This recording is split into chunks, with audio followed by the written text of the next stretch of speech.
Hello, welcome to the Horti-Culturalists. I am Matthew Lucas. And I'm Stephen Ryan, and we post a video every week. So why not come on board and join us, subscribe and press the alert button so that you can come along with us on our journeys of horticultural interest. Indeed, and if you've got a very special burning horticultural question for Stephen, do put it in the comments below with where you're from, and Stephen will answer it in our Monday Shorts in 60 seconds. I will do my very best. Now, I'm having flashbacks, Stephen. I'm being triggered. Wonder why? By the variegated Fatsia behind us. Why have you brought this back into my life? Well, I'm going to bring some more of them back into your life, and there might be more variegates as well. But anyhow, how could you? I thought it would be rather fun to talk about a group of plants which are, I'd say, mostly considered to be foliage plants. So, yeah. And many of them have wonderful, big, bold, gutsy foliages, as the Fatsia does. So the group called the Araliaceae family. Araliaceae? Yes, which incorporates many different well-known garden plants and one or two slightly weedy things. It's a big family, and there's lots of diversity in it. So it's a great group of plants to engage with. Many of them also make good indoor plants.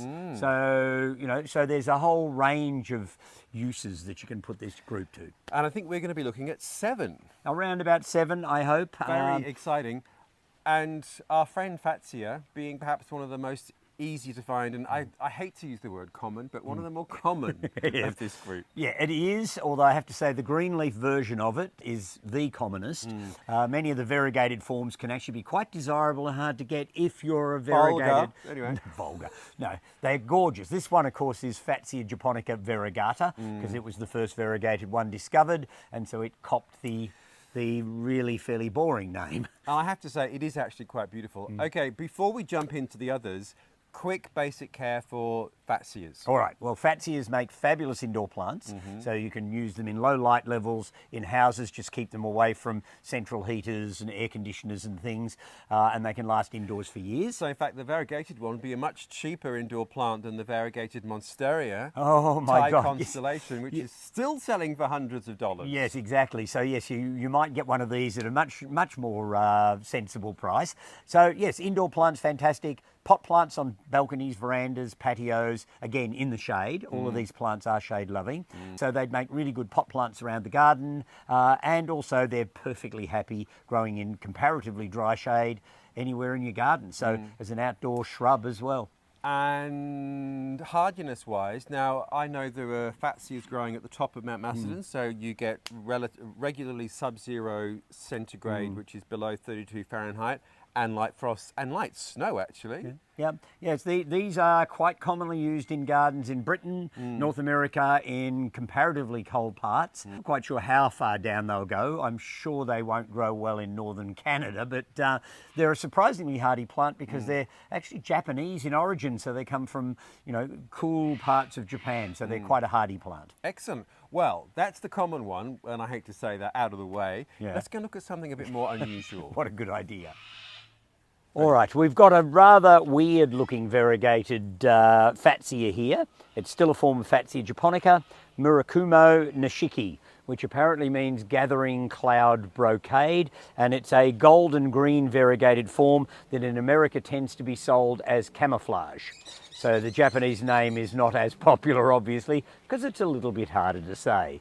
But yeah, not everybody's taste, but it's an interesting plant and it's one of a trio. So I'm going to inflict another one on you yet.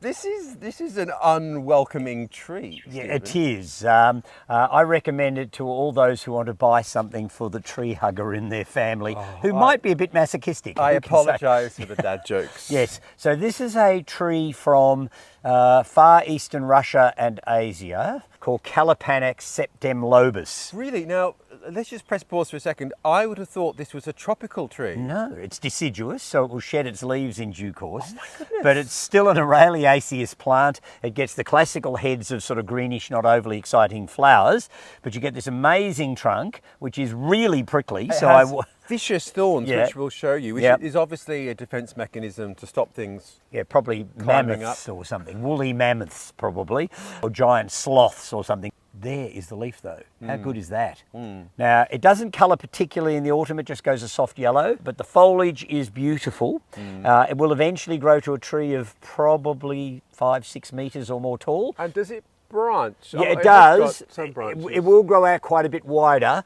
Having said that, mine is in such a restricted spot that it hasn't really got anywhere to move sideways, so it's actually grown up through the canopy of everything else that it's growing with, like many things in my garden have to, because I plant things rather on the close side. And it's certainly not one of those plants that people who wander around the garden ever point out and say, what's that thing? But I think it's a really handsome plant and definitely worth growing. It's cold hardy, it's reasonably heat and drought tolerant, so I find it will go in both directions quite well and could make a really interesting small feature tree in a garden. And I have to say, it looks so tropical. It looks like something that you'd find in a banyan forest. I'm amazed that it's from that sort of cold part of eastern mainland Europe. Wow. Yeah, so there you go. So yeah, so Kalopanax, septemlobus, it's the only species in its genus, so there's only one form, although it's had a couple of different names over the years. Septemlobus, 1, 2, 3, 4, 5, 6, 7. Yep, there you go. See, my Latin is almost top notch. Yes, you're getting there, you're definitely getting there. And this tree, as narrow as it is, if it was out in more open aspect, it would be a much broader tree, was only planted probably 4, maybe 5 years ago. Ooh. So it has quite a good growth rate if the soil's reasonable. So there you go. So you could have something really unique in your garden that nobody else has got, perhaps, by planting a Kalopanax. Now, like Fatsias, could this, well, it's a tree, it wouldn't do well in a pot. No, it's going to get too big eventually. And of course, the other issue, growing things in pots that are deciduous, they spend a lot of time actually not looking all that dead. Interesting. Although its trunk would still make it something of a feature if you could. But no, I think this is something I would plant out into the garden. Well, this is the genus that keeps on giving. I'm amazed. Let's look at the next. All right, good idea. Okay, next cap off our rank. All right, now we've gone off to New Zealand. Yes. And New Zealand is the home of a genus called Pseudopanax. So false or mock panax, I guess you would say. Yes. And this one's one of the Pseudopanax lessonii types. Yep. Now, lessonii is the most genetically unstable of the group. Like the best of us. Yeah, and this throws seedlings of all sorts of different forms and shapes and colours and things. Oh. Great pot plant, great indoor plant. Again, like a lot of these different Araliaceae, shade loving in the wild. Yep. And this is just a seedling Pseudopanax lessonii, so it isn't a named clone. I've got a little sprig here of Pseudopanax lessonii purpurea, which you might just be able to see. It has smaller leaves. Now this one, when its new growth comes up, is rich purple. And you can see it's got a rounder lobed leaflet, quite a different shape, but they're all forms of the same species. And I've got a couple of others we'll have a look at as well. Yes, and there's a famous, very sticky one, which I love, which Yeah, we're but going to have a different look. species. Oh, I thought that was a Pseudopanax as well. It is, but it's not Pseudopanax lessonii. It's a completely different species. Okay, Mr. So, Ryan. yes, all but right. it still comes from New Zealand, yes. And we will go and have a look. All right, this is a beauty. Let's now go on to the next. All right, what a good idea. Now, Tetrapanax. This is one of my favourite plants, and this is perhaps out of all of the, well, Fatsias, that I'm most familiar with. Tell us about, oh, I've just noticed a beautiful Yes, it does have stem. pretty speckled stems on it. Never noticed that before. Now, Tetrapanax is in its own genus, so there's only one species, Tetrapanax papyrifer, and it's commonly known as a Japanese rice paper plant, although it does grow through Asia. It's not just about Japan. Yep. And apparently they did make a type of paper from the pulp inside the stems. Now, it has nothing to do with rice, though. I'm not quite sure where that comes about. Now, this is a big gutsy plant. It has enormous leaves. Lovely colour grows to the quite underside. tall. We've got big stems of it around me here and Actually, there. we're in a grove. Yeah, there's a whole grove of them here. Tetrapanax. Yes, and it's a fabulous tropical-esque plant, but Yep. it does come from cold climates, so perfectly happy here. It can defoliate a bit in the winter. I was going to say, unlike our vicious friend, it's not deciduous. No, it's not truly deciduous, although it can lose quite a few leaves in the winter. If we get a cold winter, it'll shed a lot of leaves. Now, there's a few things you need to know about Tetrapanax if you're going to grow one. One, it's not a good indoor plant, so it's only really an outdoor plant, I think. Secondly, it has fur on the foliage, which you can rub off. Now, a lot of people are allergic to the fur. Oh. And if I get a throat full of it, I'll gag on it. It's disgusting. So if I'm cutting them down, Okay. I have to do it with some care. So you need to be aware of that. And when I say cutting them down, you do have to do that periodically because they get older and woodier and branchier, and the leaf size actually reduces, so they lose some of their oomph if they're allowed to grow too big and too old. So you want them to be vigorous, preferably single stemmed, because that's when they have their biggest leaves on them. And yes, just watch out for the fluffy stuff, the indumentum, which will get down your throat. Oh, lovely. Now, so is it like coppicing? If you chop it off, is it going to resprout? It tends to resprout from the root system, so it's more about suckering than coppicing in a way. And in fact, when I do cut them down, I try and bring them down close to ground level because I don't want trip hazards in the garden bed. So if you do leave a little stump, you're very likely to trip over it, and also it's very likely to send up more than one side shoot, and therefore you don't actually manage to get that single stem with the really fantastic great big leaves. So, so there's only the one species. I have one that's come up in my garden here that's got variegated foliage, which we might throw a shot in. Yeah, of course you will. But whether I'll keep it or not, I don't know. And we're going to look at one on steroids. Apparently. But now, another quick question. You have mentioned, well, firstly, how old is it? So these are, what, 7, 8 feet tall. How old are these? They'd only be 2 to 3 years old from coming from the bottom. Right. So in the first year, you can end up with something well above your shoulder height with great big leaves on it. And so they refurbish really quickly. So there's no fear of cutting them down. They just come back again. Now, there's a flock of parrots, and I'm just going to see if I can flick the camera and show you. They're so beautiful. Look.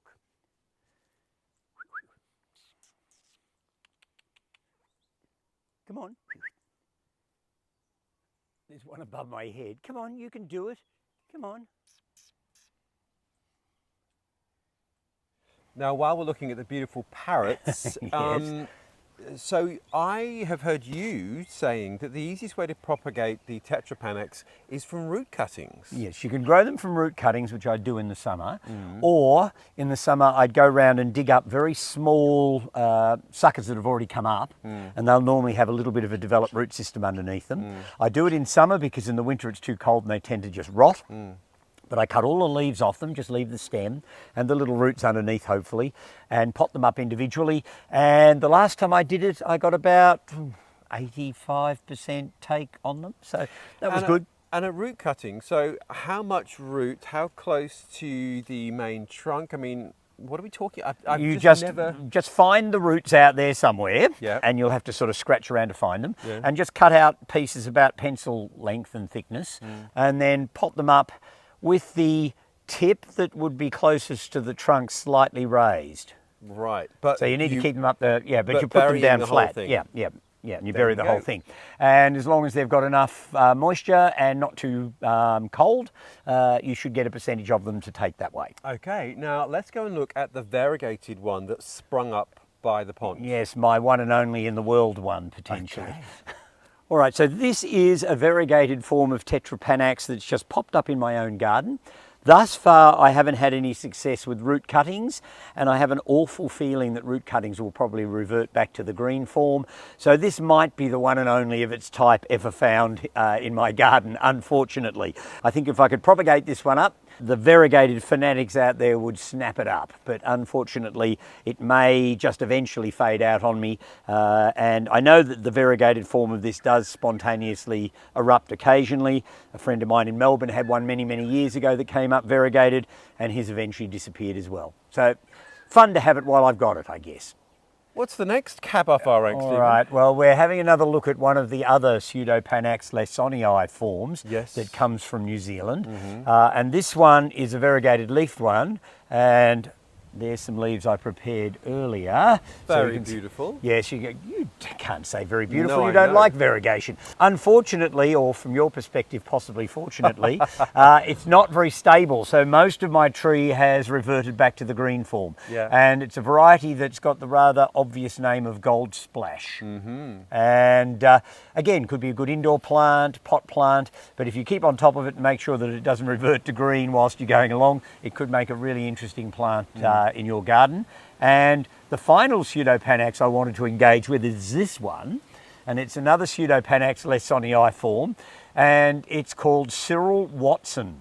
Now, Cyril Watson may have been a lovely man. I'm sure he was. But it has no connection with the plant, and I don't know, the name is, I'm sorry Cyril, but it's not a particularly romantic name. So yes, I think it's a little unfortunate that it was named after him. And where's this one from? Well, they're all forms of the same species, and they're all from New Zealand. Right, Yeah. but they are very unstable then. Yeah, oh yes, lessonii produces all sorts of different forms. So you've seen at least 4 in my garden that all look quite uniquely different. They do. And yet they're all from the same species. Goodness me, how interesting. All right, well, on to the next. All right, let's do that. Next cab off our Araliaceae rank. What's Yes. this odd thing, Stephen Ryan? And odd is not a bad term for it, I have to say. This, believe it or not, is an erect shrubby form of English ivy. So Hedera helix, and the cultivar name, funnily enough, is Erecta. And we'll drop in footage of the one that's growing in your garden. So what does it do? What's its point? Well, its point is its textural qualities. I mean, the leaves are in 2 ranks, Yeah. and they run up the stem, so it's got this very textural Actually, quality. yes, it is quite beautiful now you point it out. And it makes a fabulous pot plant because it is so texturally interesting. You can use it as an indoor plant. When it gets too heavy, it tends to pull itself back towards the ground, and when it rests on the ground, it will then start coming up again. So you end up with this sort of ever-marching sort of shrub. But it doesn't climb, it doesn't trail, and it doesn't flower, so it can't produce seed, so it can't be weedy. So it's a sterile, upright, hybrid or selection of ivy. Goodness. And I think it's a charming plant. I've been growing it for probably 30 years. I got it from an old Swiss gardener that used to live up the mountain here. And goodness knows where Marco got it from. But I got it from him, and I've been growing it ever since. And I have some reservations about growing most English ivies because of the weedy potential of them. Yeah, yeah. But this one has none, so I don't feel at all guilty growing this one. No, it's fabulous. What an interesting plant. And I have to confess too that I have some from you in pots Well, there you doing go. very well. I'm doing my bit spreading it around, obviously. All right, well, let's go on to our next Araliaceae family member. What a good idea. All right, Matthew, well, this slightly unprepossessing plant is an interesting one nonetheless in the Araliaceae. It's a cross between English ivy, so Hedera helix, and the Fatsia japonica, the Japanese Aralia. So its genus name is a combination of both. So it's Fatshedera, species name is lizei, and it's sort of falls between stools. It can be grown as a semi-climber, so you could perhaps grow it up a post in a fernery or something like that, or on the edge of a veranda, or it can be allowed, like mine is, just to drape around in a border as just a sort of a floppy thing that sort of gives an interesting and attractive bright green leaf. There is a beautiful variegated form of it with a white edge around the leaf, which I know was in Australia many years ago, but I haven't seen one for donkey's years. So if there's anybody out there that's got one and like to send me a nice little rooted cutting, I'd be very happy to get one, because it is a dramatic plant. But the Fatshedera is probably one of those things in this group that is the hardest of all to sell because it makes no sort of presence in a pot. But being an intergenetic hybrid makes it rather fascinating, I think. Well, on our Araliaceae tour, I am so excited to be coming to this. This is my favourite. Yeah. Tell the people, Stephen. All right, and I have to say it has to be one of the most bizarre in the whole family.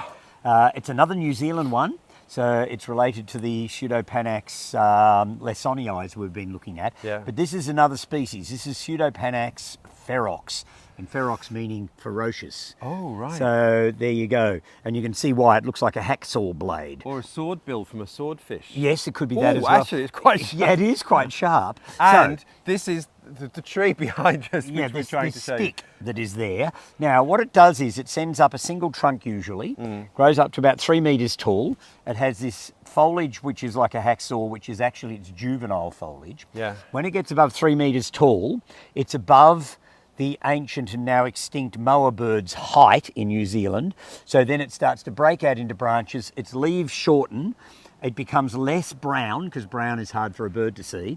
And so it's got to a point then where it can actually then be the tree that it wants to be. Yeah, well, exactly. So its best self. Yeah, so what you end up with is a trunk, which has rather a lovely fluted effect, which is just starting to flute now, with a ball on the top. So it ends up looking like a tree that a child would paint. So a stick with a ball on the top. Wow. And when it was first discovered in New Zealand, the juvenile form and the adult form was so different that the early botanists actually named them in different genera. And it wasn't until later when they realised that they went through these phases. And interestingly, I have, of course, bought one from you, baby. course you have. When it's quite small, it is very brown, and it could just look like a dead twig, I guess. Actually, at my nursery, I always put big signs in things with a bit of descriptive stuff on it. And I think at the bottom of the one that I've got with Pseudopanax, I say, it isn't dead. It's just hiding from the mowers. And I have to say, although it's not everybody's taste in plants, I mean, if you've got a rose garden or perennial border or something, you might think twice about planting a Pseudopanax ferox. But in modern sort of homes where you've got lots of glass, lots of concrete, lots of metal, perhaps gravel, whatever, the verticality of these things standing up in a really modern style garden, and you see it used in New Zealand a lot for that sort of landscaping, they are truly dramatic and interesting. That makes a lot of sense. I mean, it's very bizarre and sculptural. I adore it. Now, it's from New Zealand, but which bit? So what's its hardiness? Well, I've seen it growing as far south as Dunedin and maybe further south, so it can grow quite far south, although I don't think it grows that far south naturally in the forest, but I've seen it self-seeding itself in the Dunedin Botanic Garden, so obviously perfectly happy in a climate that gets quite cold in winter, a little bit of snow, all that sort of stuff. Although in England, I'd be very surprised if you can grow it outside Cornwall. So that would give you a little bit of a hint, but it could make a great tub plant until it gets too big, and then you might have to donate it to Kew Botanic Gardens to go into their palm house or something because it gets quite tall.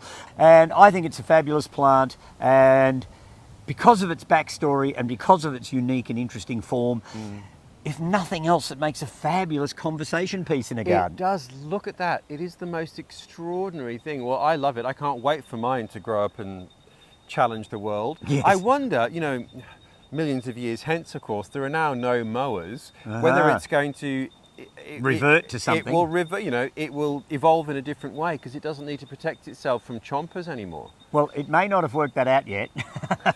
So it could well be a long time. Takes a little bit of time. Yeah.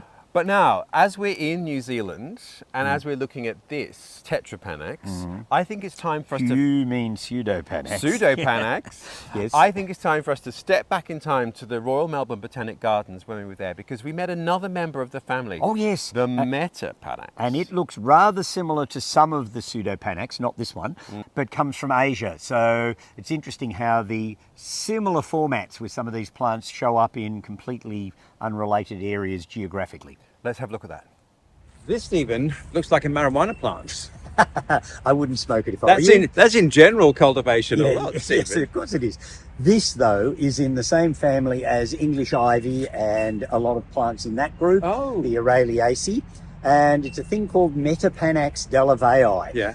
It's one of two species in the genus. They both come from China, and of course was named after Delavayi, who was a very well-known plant collector way back. Okay. And this plant is so underused. The only reason I can think of is that it's its own worst enemy because people just don't know about it, so nobody asks for it, so the propagators don't do it. It's not that hard to propagate. It is being grown quite a bit in England and North America.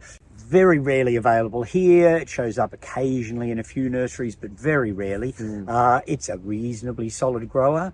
It makes a good tub specimen. It's shade tolerant. It's comparatively drought tolerant. Yeah. Don't put it out in full sun though. It will be inclined to bleach. So, just to contextualize, it's actually in quite a lot of shade. It's under the canopy of a lot of mature trees. Yes, it's got big evergreen trees above it and big deciduous trees nearby. So this would hardly get any direct summer sun. And it never has a downtime. It's always clean, neat and attractive looking. So although the flowers are small, greeny white numbers, They are covered in bees, by the way. Yeah. The pollinators are loving it. yeah, well, anything in the ivy family does tend to be quite an attractant Really? of pollinators. Yes, you have a good English ivy in full flower and it will be buzzing with bees. So True. there you go. So, but even though the flowers are greenish, they're a completely different shade of green to the foliage, so they stand out quite well. And they're very structural. Yes, the whole plant exudes quality, I think. So it's well worth growing. The problem is finding one.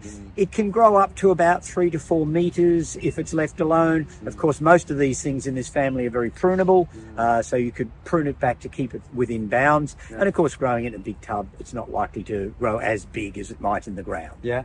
So propagation-wise? Well, I've struck it several times from semi-hardwood cuttings in the summer. Seems to strike reasonably easily. May not be for the complete novice, but anybody who's a reasonably competent propagator shouldn't have any problems growing Metapanax. Wow. Well, fantastic. Well, let's hope its fame is spread and it's more common in cultivation. I would love to see it around a bit more. Although, having said that, as the plant snob that everybody knows I am, I don't want to see Not it in too every garden. available. Yeah, because then I'll get bored with it. So. Okay, there we are. Now, I think we've got one more family member to go and observe. Ah, yes, we need to go and have a look at probably the most humongous King Kong. giant one. All right. So let's go and do that. Let's go. Well, we're going to end with a bang in our Araliaceae tribute. This monster is a selected giant version of the straight Tetrapanax. So there's only the one species, but this one's shown up in cultivation somewhere. And in fact, there's rumours that there's two. This one we think is cultivar name Rex, as in like Tyrannosaurus Rex. Yes. So that's where the name came from. And in America, they've also made a selection which may or may not be different, which they've called Steroidal Giant, which I love. I think I prefer Rex, the I don't know. steroidal giant. I quite like Steroidal Giant No, myself. Steroids aren't good for a gentleman. No, but they're probably not, but they're probably fine for a My Tetrapanax. goodness, this does look prehistoric. I mean, it's extraordinary. And look at that flower spike coming up through it. I Yeah. mean, it's all brown and furry, and again, probably not something that's going to engage with the average perennial border fanatic or the rose grower. But for me, I find that really exciting and really handsome and interesting, perhaps not pretty. though. It is the most amazing plant. Now, this isn't monocarpic, is No. it? It's not going to drop dead on us. No, it's not monocarpic. In fact, it flowered last year as well, and it just kept going, and it sent up only one side shoot, so it's kept its giant leaves. If it sent up two side shoots, then you might have an issue with it. But it's certainly not monocarpic, and it's suckering its way through this whole garden bed, as I expected it to, and as my friend who owns this plant now was warned about. Excellent, because it means there are little babies to be had. Yeah. But viable seed? Look, it might, but I don't know that the seed could be expected to be true to form. So it's likely to throw back to the normal form of Tetrapanax. Right. So I would prefer to grow this from suckers and root suckering cuttings thugs. and get more plants going that way. And this plant is in its second year. Wow, goodness, it is enormous. It is huge. So yeah, so it's a fabulous plant. It fills this border nicely. It blocks the view as you come down the stairs from above, which is what I wanted to do, so that there would be a reveal as you came round the corner. And of course, it's one of those plants that has wow factor beyond belief. Well, it certainly does. The leaves are enormous. Yeah. Well, I've loved our romp through the Araliaceae. Araliaceae family. Yeah. Some amazing, weird plants. Yeah. And we don't even know half of it, because in America and England, they've got lots of Araliaceae out of northern Vietnam, southern China, all through that part of the world, Taiwan, and they've just never made it into Australia due to our quarantining restrictions and other things. And I look lustfully at some of the posts on social media from horticulturists in that part of the world. So I hope we haven't bored them. Well, I hope so too. And if we haven't bored you, you might want to subscribe and find out what we're doing next week. Yes, do come on board, and don't forget to send me a question in the comments section below if you've got a small sort of question you'd like me to answer in 60 seconds, and we put those up every Monday. There you go. Otherwise, we post every Friday, so we look forward to seeing you then. Goodbye all. See you next week.